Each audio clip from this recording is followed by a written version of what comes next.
Everyone, welcome. Manina Budni.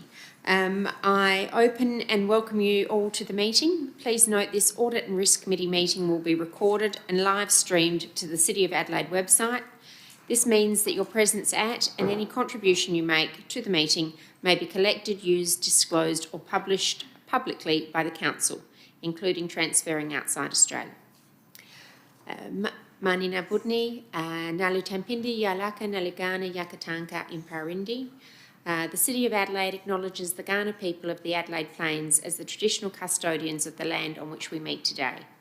We acknowledge and honour their spiritual and cultural stewardship of this country and recognise their deep and enduring relationship with its lands, waters, the sky and all living things. We pay our respects to Kaurna elders, past and present, and recognise the important role of emerging leaders in sustaining and strengthening culture. Apologies and a leave of absence. We have an apology from Councillor Giles and Councillor Martin, and Member Matthew Fletcher, I understand we've received his resignation, and note that in the minutes. Sorry. We have the minutes of the meeting held on the 17th of April to be taken as read and confirmed as an accurate record of proceedings. May I have a mover? Thank you, John, and seconder, Mark. All in favour? Motion carried. Thank you. Are there any conflicts of interest that anyone wants to raise in relation to any of the items on the agenda? Okay. There is no presiding member report. Are we looking to go to 6.3 with the 6.4? Are we comfortable just to go that way and then come back? Okay. 6.4. May I seek leave of the meeting to go to 6.4? Thank you, Mark, and seconded. Thank you, John. All in favour? Okay.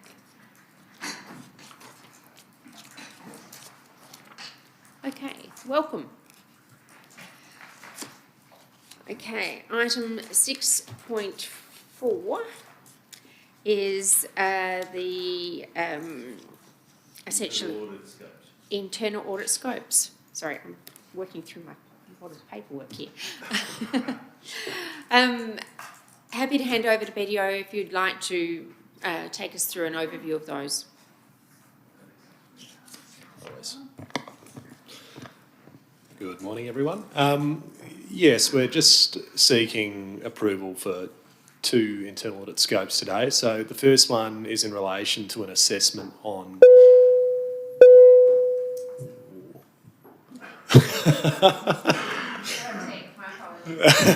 It's okay. Adelaide City Council's project management framework. So the intention of this internal audit will look at the adequacy of the framework. So how Adelaide City manages its projects, and what we're going to do is we're going to do some examination of the different categories of projects in which the council manages. So there'll be technology, infrastructure, strategic initiatives. We'll likely do some sample testing across all of them and have a look at the frameworks that apply to all of those types. And then hopefully we'll be able to come up with an assessment about how or whether there can be improvements that might be made. So we might think about applying a bit of a maturity model to how we do it, because we find that gives sort of a good comparison of where council sits compared to others and leading practice. So that's the first one. Any questions on the project management one? I was just wondering, is there a project management framework per se, like a documented or a document? Through the presiding member, there certainly is, and that has been tested over time, specifically in relation to the delivery of information technology projects through the previous internal audit arrangements, and members may recall the reports presented around that. Considering we haven't revisited the project management framework for a while, we felt it was appropriate on a strategic risk basis to do a fairly fulsome review of project management within the organisation, but importantly spanning three distinct categories of projects: infrastructure delivery, information systems delivery, and strategic projects. Yeah. So I presume then that you'll undertake a review based on the framework, is what's happening out there, as per the framework, and then I guess they're making recommendations to improve on that. Yeah, great. Thank you. Just in relation to the project selection for your sample testing, can you just outline just what kind of risk factors are considered to get into your sample? How that's actually, if that's been considered? Yeah, we haven't yet selected the projects, but certainly we'll think about the risk of the projects. So I think some of that will be with reference to how council categorises its projects. So one of the things that we look at with respect to a project management framework assessment is how council sort of defines the different categories of its projects, and then goes into how it then categorises the importance and the criticality of the project. So we'll probably look at selecting some of the more critical projects and potentially higher spend projects. Yep. Through the chair, if I can just add to that, there obviously a broader range of capital projects to choose from. When it comes to strategic initiatives and IT projects, there's probably less to choose from given over the last couple of years, but there are some that we will definitely choose based on the criteria that Peter just mentioned. Yeah, and just one thing to add is that on next year's plan, we've also got a deep dive into the success factors implementation.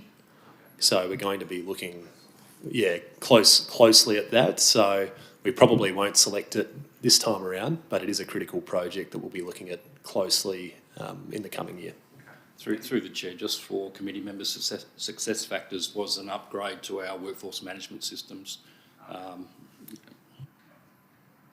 Through the presiding member, going to the heart of the question, obviously reference to council's adopted risk matrix will be an important factor in the selection of the projects. May I just ask how this committee sees the role in relation to the elected council? Because we are a committee of council. You are. I'm not on the committee. A committee of council, and the list of internal audit scopes never seems to bear any relationship to the things that is the worrying elements for council. So last week we were very worried about the tree planting program, which has a reputational risk, an operational efficiency problem, a problem with transparency, and needs to support future decision making because it's one of the highest expenditures in our strategic plan, new expenditures, and it's difficult to monitor because it's delivering currently on a target of 40% tree cover, going from 20%. We're putting a large amount of money in, it's going up at the rate of 0.6% per annum. I think that's a huge operational risk, and it may be to do with the structure, it may be to do with the monitoring, it may be to do with the auditing. And so my question is, how does the council say we have a problem here, and how does that transfer into the audit? And does the council have a role? I see the chair of the Audit and Risk Committee. I don't know that he's ever raised an issue for this list. It does seem there's a disconnect between this decision and the elected body. Yeah, through the chair, I may assist.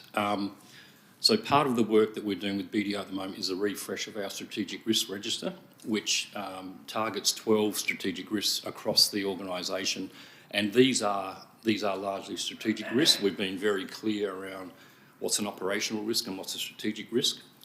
Climate change and the impacts of that get picked up as part of that process, and in particular, I know we also have a sub-register that sits within the climate team that specifically looks at these things, Lord Mayor. So when we engage with council, particularly on the strategic plan and the vision for the city and some of the operational impacts, they do get picked up through that process and are managed through SHREA with our internal auditors.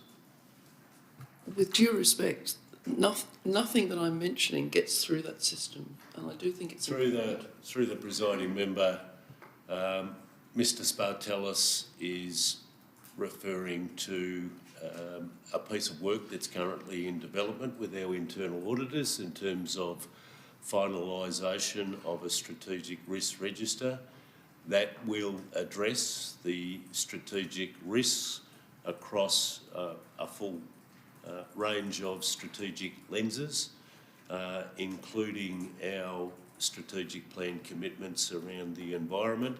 So that is a project that will come back to the audit committee, and that will provide an opportunity for oversight by the council through the recommendations of this committee. Thank you. I raise the matter because we put money every year into the budget for this project, and I don't want to waste it. So waiting for 2 years for that to get going might not be appropriate. Can I just clarify? So in essence, we've got two internal audit scopes to review at this point in time, but the fact that you're going to actually undertake a full review of both your strategic and your operational risk register, and that may inform future audits, of which those future audits may actually relate to the matter that the Lord Mayor is referring to. So this is a moving, the internal audit program will be a moving feast, for want of a better word, based on your new risk assessments. Yeah, through the chair, just to provide, I guess, some context to that as well.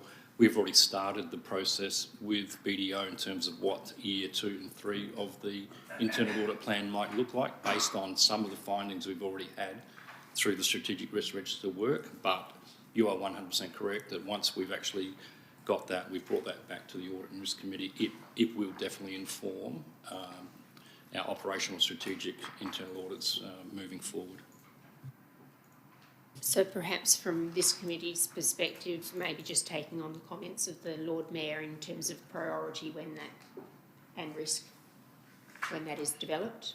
So through the presiding member, the finalised strategic risk register is due to come back to audit in this calendar year.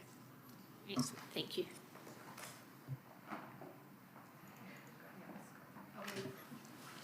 Excellent. So I'm going to move on now to the next scope. So strategic third-party relationship management. We've commenced this internal audit, and while the scope is probably written as though it's more of a procurement and contract management sort of review, it's not. It's to do with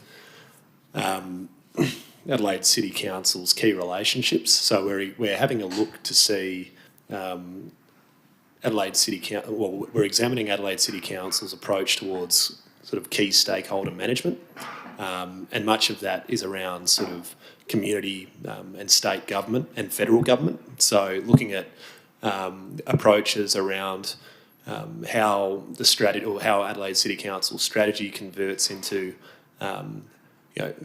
how it needs to engage with people and stakeholders, and how it goes about identifying who the most critical people or stakeholders are, how it tracks interactions with those people, how Adelaide City Council goes about then disseminating that information back throughout council and the relevant people. So a bit of it comes back into sort of CRM type, so customer relationship management system type assessment. So that's one of the things that will be considered. So how good the council systems are for all of this. So the scope, even though it's articulated as such on the on the brief that you've got, there are some other areas in which we're focusing on a little bit more heavily. So not so much procurement and contract management, more about the critical stakeholder relationship management.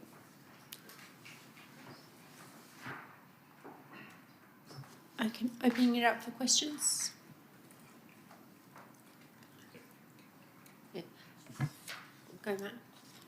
Sorry, did you say it's already started?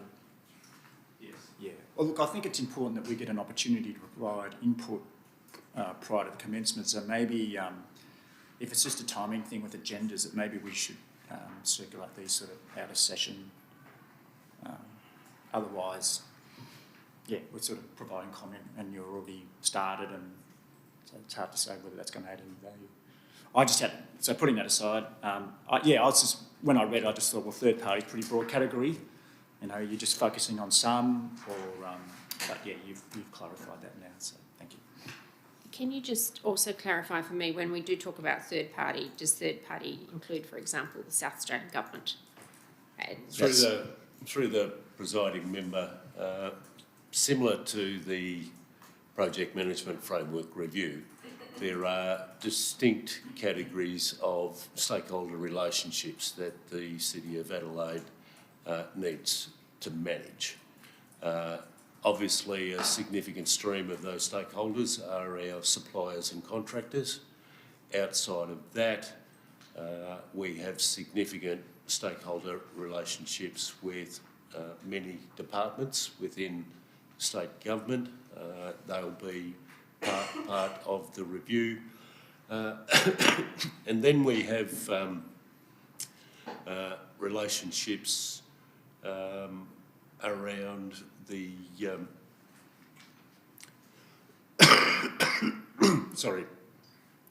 service providers and business groups that are relevant to the delivery of Council's strategic development objectives. So there are identifiable streams of stakeholders, and the review will touch on each of those and the veracity of the systems and processes around managing those. Any further questions? No? Okay, we are being asked to note the project management framework internal audit and also the strategic party relationship internal audit or review, both scopes. We also are probably noting rather than recommending a refresh of the risk register, and we are noting the impact that refresh will have on future internal audits. So, are you comfortable? That will inform the future. That will inform future I'm not sure how to say internal audits. Noting that this will inform future internal audits. Are we comfortable with those words? If I might assist. Yes, please. 1.1, noting that finalisation of the strategic risk register review is due to be presented to the Audit and Risk Committee in Q1/Q2 of 26-27.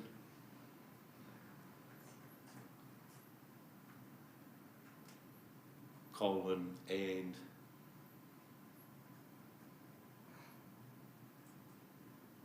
lose the rest.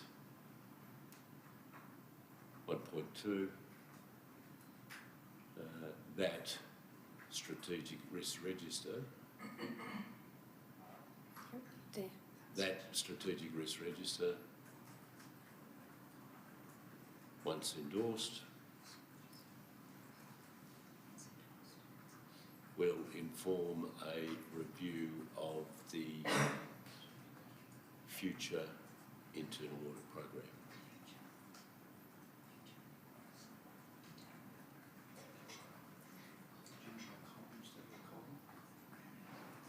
It should be semicolons. Yeah.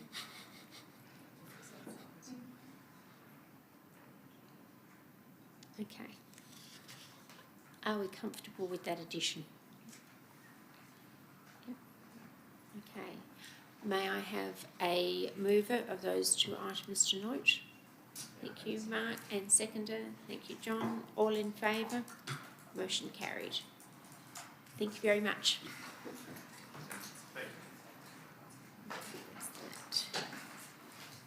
Do I need to seek leave of the meeting to move on? Do we do something through? Okay. We will now return to section 6.1, the draft 2026-27 business plan and budget. Passing it over to you, Anthony, for initial comments. Yeah, thank you. Through the chair. First, I guess just an update on the process and where we're at with that. So the Audit and Risk Committee saw a version of the business plan and budget that we proposed to Council for endorsement for public consultation. Council recommended some changes to that before we went out for consultation. So what you're seeing today is that version. The changes that were a result of that, we will go through those in a little more detail in a moment. We've got a spreadsheet that can help better explain those movements. But first of all, I think the benefit of Mark, who may not have been here, the current business plan and draft business plan and budget incorporates a 5.6% rate increase. The version you saw also incorporated a 5.6% rate increase. However, that was predicated on a lower level of CPI at that point in time. So what we've done since, as part of that, is the 5.6% now represents the 3.5% assumption for CPI. We've already had a 2.1% within that rate, which was part of our budget repair process, where we took on some short-term borrowings to fund the difference between our revised asset management plans and what we currently had in the long-term plan. We've also got a 0.5% as part of that rate rise, which is part of our transition back to 100% asset renewal funding ratio over the 8 years. And Council were probably uncomfortable moving beyond that 5.6%. So what we've also managed to do was to find some efficiencies within the programs where we identified those expenditure items that would be subject to a CPI increase, contracts that had rise and fall in them, for example, and incorporated those into the budget. However, we didn't increase all expenditure across the board by 3.5%. We had it was an originally 2.5% assumption. So we assumed that each program that wasn't subject to CPI impacts would manage their budgets within the existing envelope of the 2.5%, but still look at how we would continue to deliver the same level of services for the community. So in effect, we were able to still go out for consultation with a 5.6% rate increase through those machinations. Before we get into the key changes, just as out of interest, each year we seek to engage with the community and get as much feedback as we can through the consultation process. We're into our third week of consultation. We've had 168 submissions through our engagement, our Adelaide site, which is significantly more than we had last year in totality. 4 email submissions, and we've had 3 registrations to speak at the public meeting as well. So our efforts this year have yielded, I guess, a higher response than we've had last year. Yep. Can I just pause for a moment? Are you comfortable with the explanation of how the 5.6 was derived? Just checking in. Yeah. And just from my perspective, any themes from that consultation that are coming through at this point in time? There are, but I would hate to preempt what that might end up being, but there are the usual ones that we get. There's feedback from wanting more, I guess, a more rideable city, but there's also pushback. We don't want that at the expense of car parks, which has been a theme that we've had when we've gone out for consultation on our main streets anyway. There's support to continue the greening process that we're going through. Homelessness has also been an emerging theme. Support for local business and economy comes up every year, given that we have a large proportion of businesses in the city. And there has been some comments about the rate increase. Some people are unhappy about it, but some think it's reasonable as well. But that was based on very early sort of feedback, and hopefully, I don't want to preempt what that might be. And I also asked what has changed since the last version, so that because we've been through the numbers with a significant workshop, and where the numbers are very similar to what we've seen already, but there has been some minor changes, and it would be good if you could just expand on those. Yeah, so I might get Charlotte or Maddie to bring the spreadsheet up now, and given that Nicole was the one that pulled this together, and it's only fair she gets to provide that explanation for you. But if you can just go back to the first sheet. Yeah, we'll do the operating, and then we'll have a look at the capital. Thanks. Okay, thank you. Through the chair. The overall position is when Audit and Risk last saw the draft budget, it was an operating surplus of 5.283 million. Through decisions of council, that has reduced down to 4.976 million. The main changes are a reallocation of the appropriation of funds through AIDA. So AIDA, the last version that Audit and Risk Committee saw, AIDA was still finalising the prioritisation of projects. Part of that has meant that they have just reallocated between materials, contracts and other expenses and employee costs. There was a council decision to fund a sustainability design prize. That is at a cost of $40,000. However, a portion of that will remain within materials and contracts, which is the administration of the prize. We've then reallocated $15,000 down to the sponsorships, contributions, donations, which is the actual value of the prize. Council has further made a decision in relation to providing a small business program which will be administered through AIDA at a cost of $307,000. That gets you to the 4.976 million.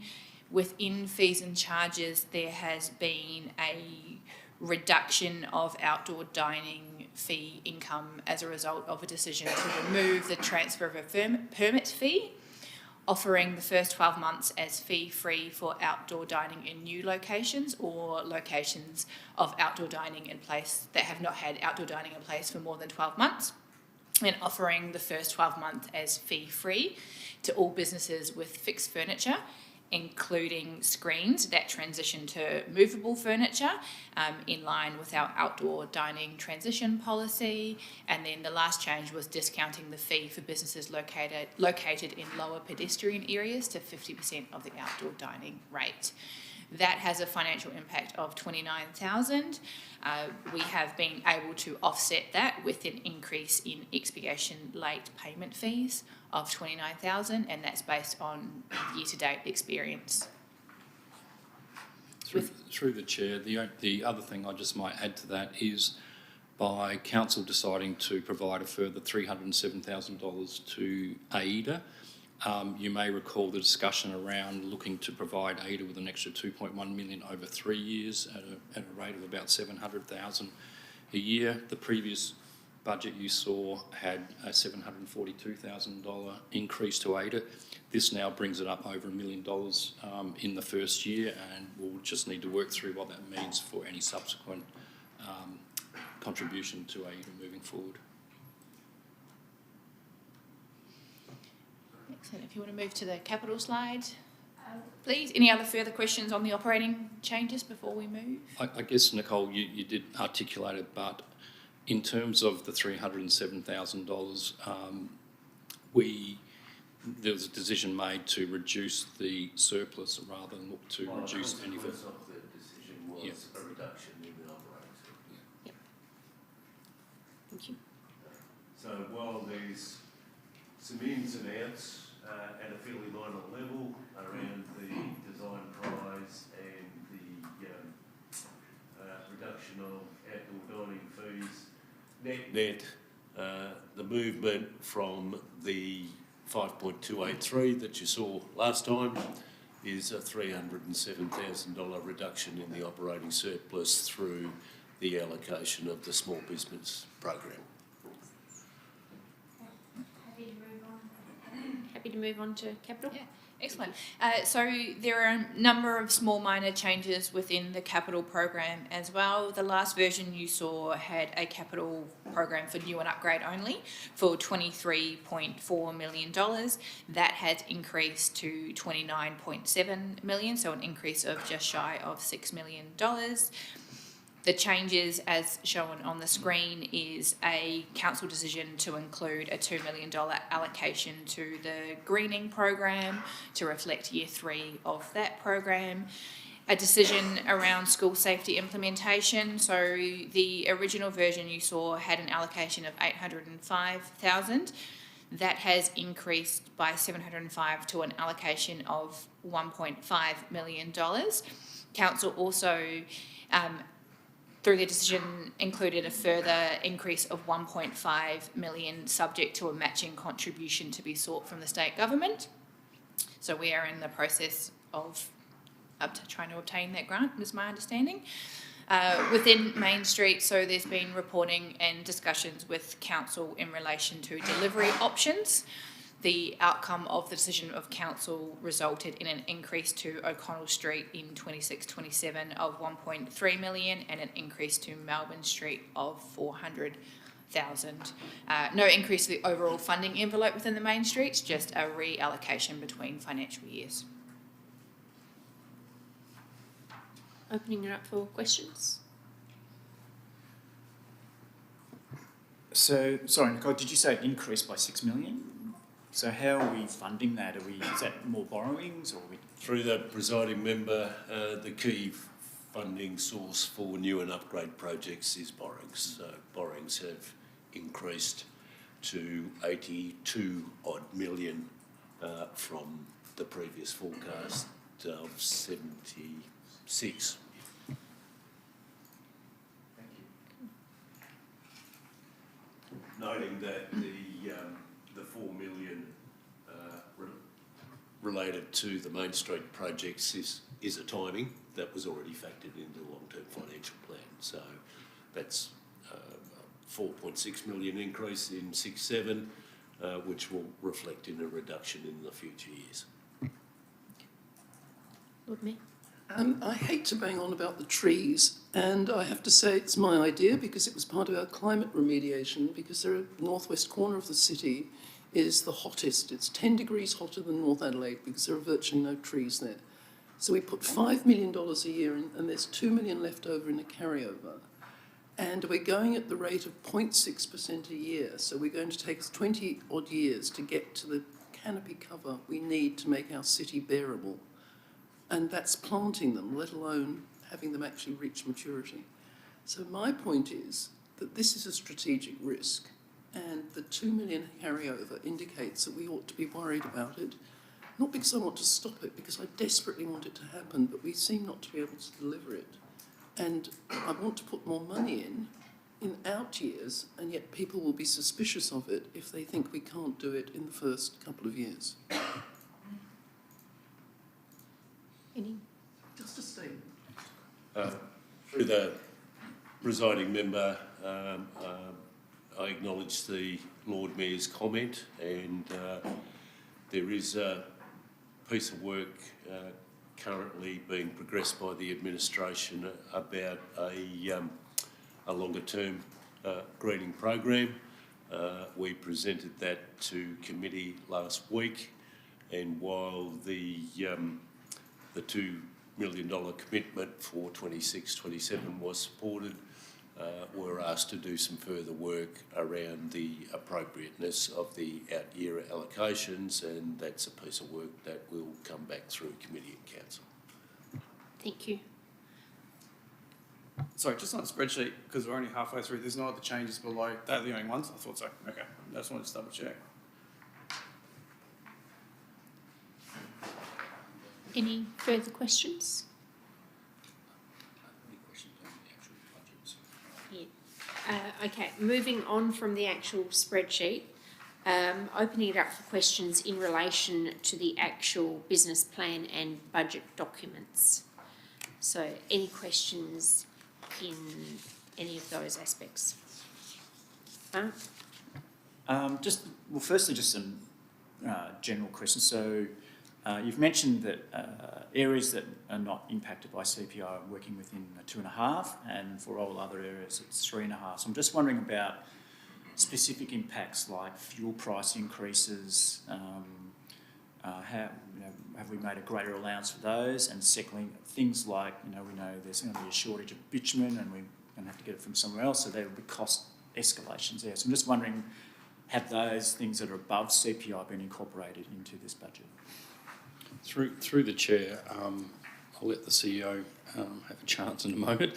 However, in relation to the fuel crisis, obviously the depot and our works team are more impacted by that than other parts of business, and they have been reviewing their approach to what they're currently doing to minimise the impact of that where they can. So optimising, I guess, some of their work streams, sweating some of those a little bit more so that we are able to manage that within the existing funding at this point in time. Noting that we are monitoring that on a regular basis to understand how that might impact. In terms of next year, there have been some questions from councillors around how the increase in CPI might play out. At this point in time, our approach is to stick with the 3.5%, and we'll need to monitor those particular items that you mentioned, and through the quarterly budget review process, like any other cost pressure that we encounter, we'll manage that as we go. But it is top of mind. If I could expand on that a little. In terms of the exposure for fuel directly related to our city operations activities, both petrol and diesel, we were fortunate in that we're able to initiate some proactive procurement, and we were able to increase our fuel stocks before the prices went up. So that was a particularly satisfactory outcome in terms of forward planning by the city operations team. So right up front, we benefited from from proactive fuel purchases that increased our stocks at better prices than were hit at the peak. The operations team has looked closely at its operations in terms of manning up teams to go out in one vehicle rather than two, so that has further reduced our exposure, and we continue to look at proactive management of our exposure around fuel. That's fuel. In terms of other inflationary pressures, we have taken a fulsome review of our exposures through our existing contracts, supported by our legal advisors. We have only applied increases where there are direct contractual exposures, so we haven't anticipated ambit claims from suppliers, and we're closely managing those through our contract management processes on the basis that we have contractual rights that we need to protect, and we're not entertaining ambit claims from suppliers just because their costs have increased. In addition to that, there's very clear advice, as Mr Spartellis has said, that while there are exposures around inflation, my expectation as CEO is that we will manage those internally within operational settings.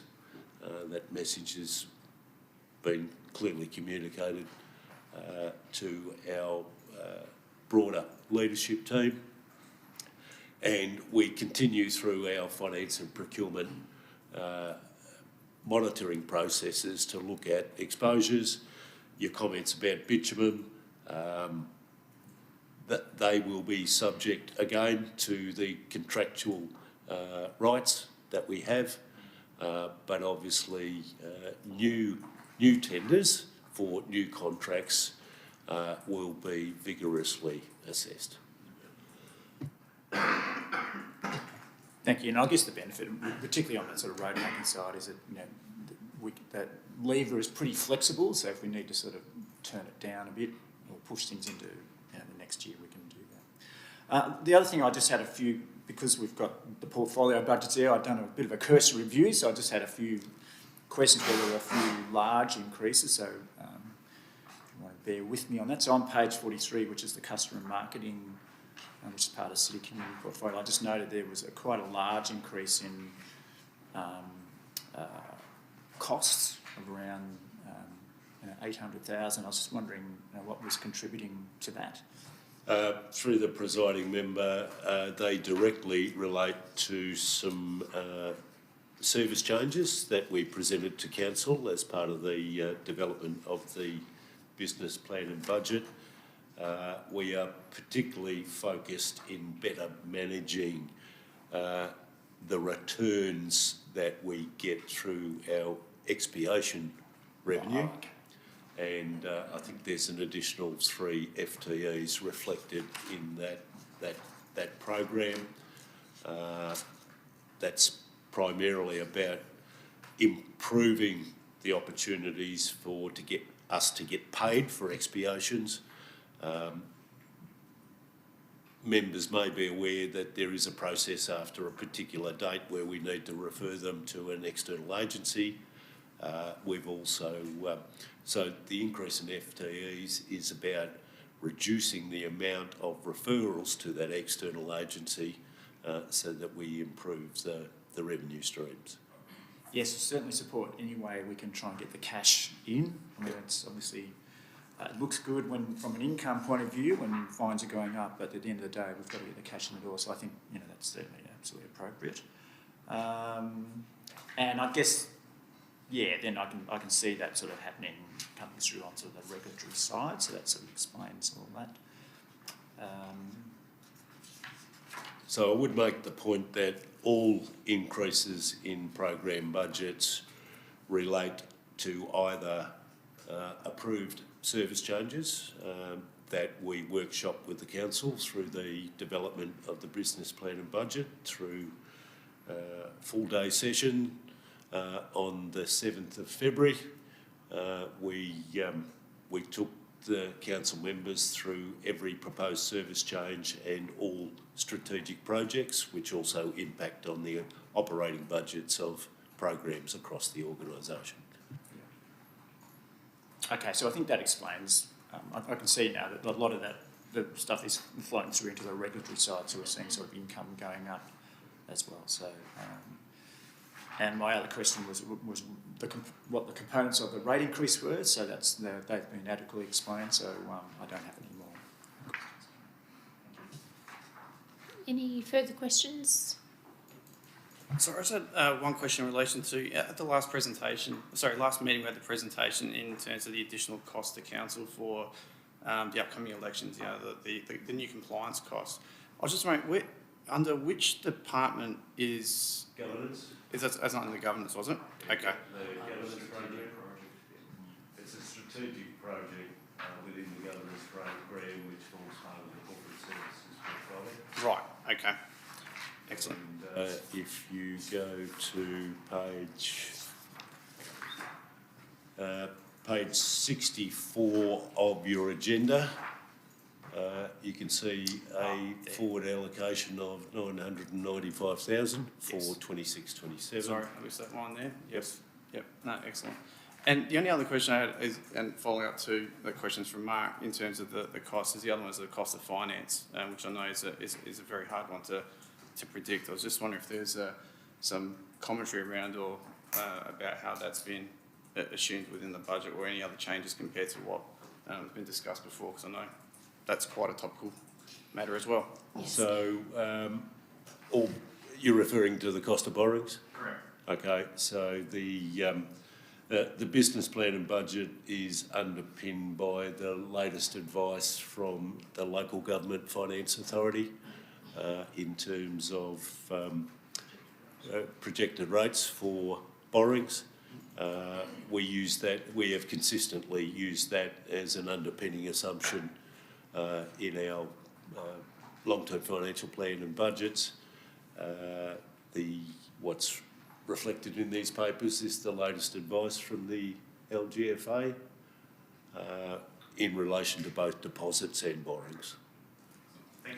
Look, through the chair, Nicole's just texted me to say there are 2 further 0.25 basis points all built into the budget as well. So. Thanks. Following John's question about the election, I had a memory that it was 1.7 million over 2 years.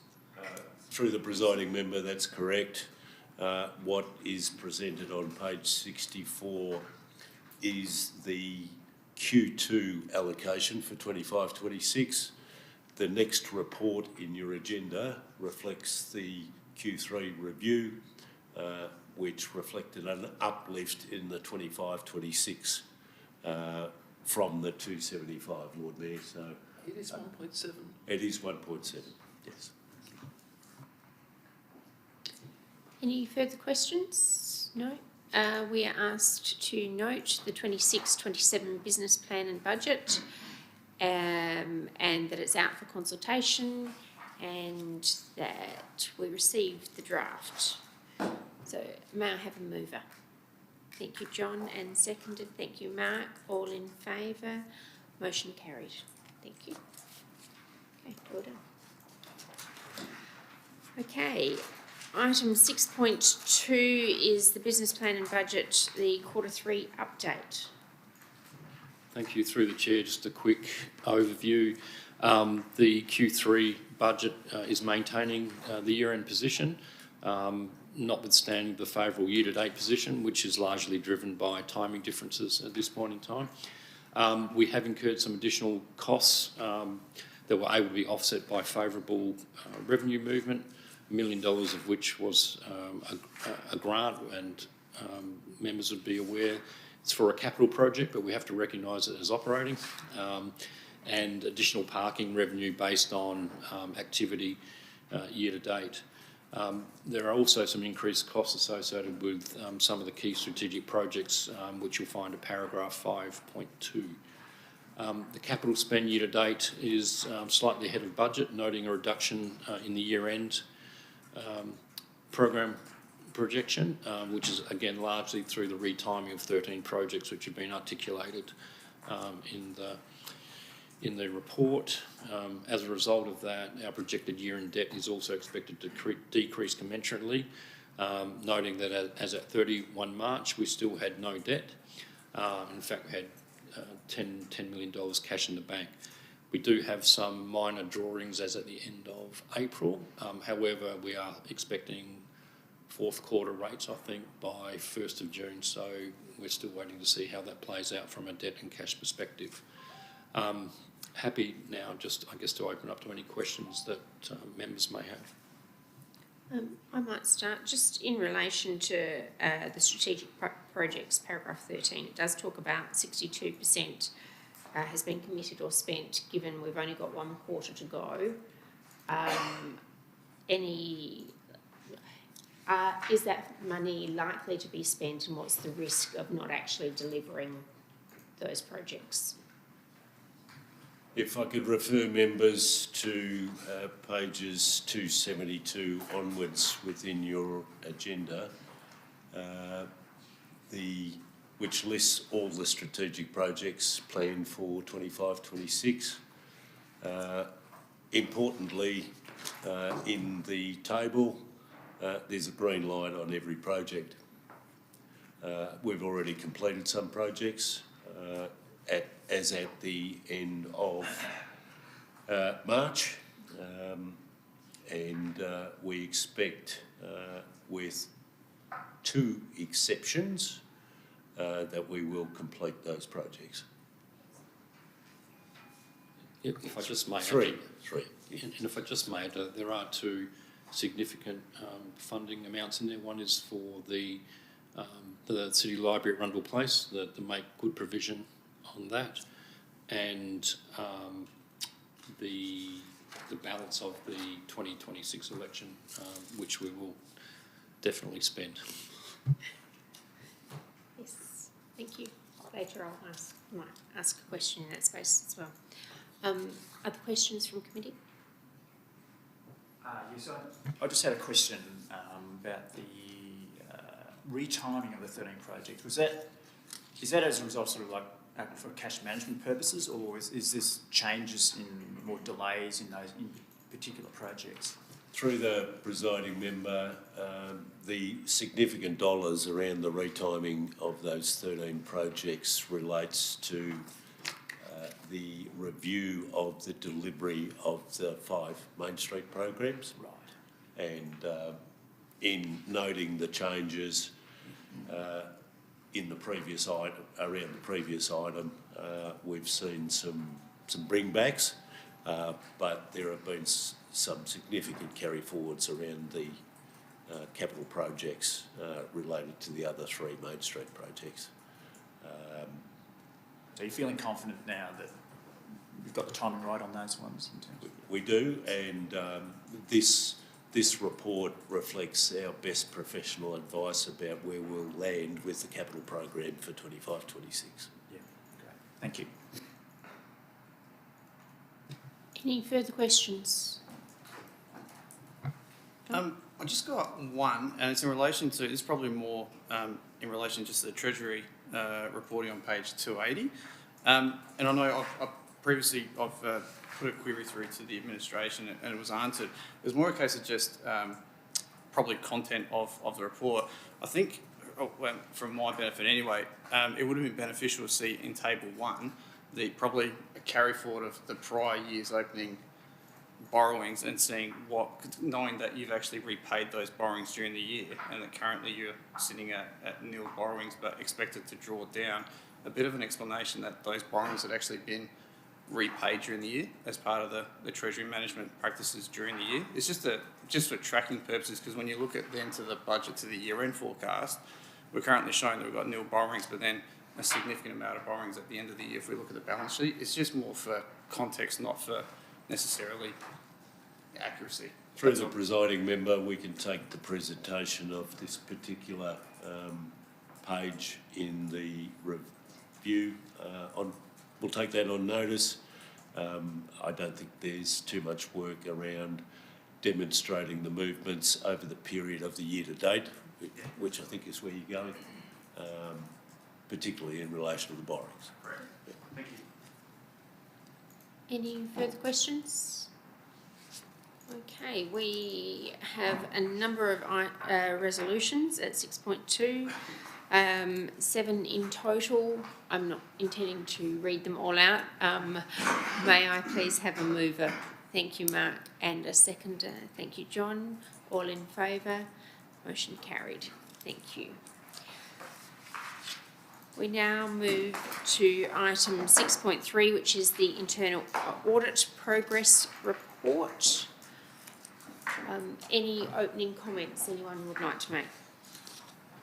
Through the chair, this one I just think we'd like to take it as read, and we'll take any questions that you may have. Okay. I might just start by just requesting an update in relation to the voters' roll and the revised date or the extension sought for one item, any impact that has, that particular item, and any progress in relation to that, given that it was raised as a risk at the last meeting. Thank you for the question, Chair. The promotion of enrolment is going well. In fact, we will be releasing a media release on the weekend. We expect that to be published on Monday. Monday, the Election Navigator tool goes live on our website. Our website is now updated with all relevant information. Letters to those affected by the changes in legislation are now with the printer and will go out within the next week to week and a half. That is to obviously promote enrolment under the new rules. We have a significant social media campaign, an engagement campaign that will commence next week as well. We have promotional videos and vox pops that focus on our business areas and our property owners. Residential owners will also form part of the engagement process, but initially we're just focusing on those affected by the new legislation, noting that the voters' roll doesn't close until the 31st of July, so we do have quite some time to promote and engage with residents as well as our business and property ownership community. We held a sector briefing, the Lord Mayor held a sector briefing last week that was attended by relevant business and property owners and their proponents. The Property Council is particularly interested and active and is looking to work very closely with Council in order to promote enrolment across their membership as well. So that's very pleasing. Thank you. So, in essence, comfortable with where things are at this point in time. Thank you. While we've got management talking about items, did you want to just talk a little bit about the overdue actions? There is a number there, but they do have due dates that are coming shortly. Are you still comfortable with those, even though they actually reflect being overdue? Through the chair, there are two in particular around AIDA, which we are very confident on achieving.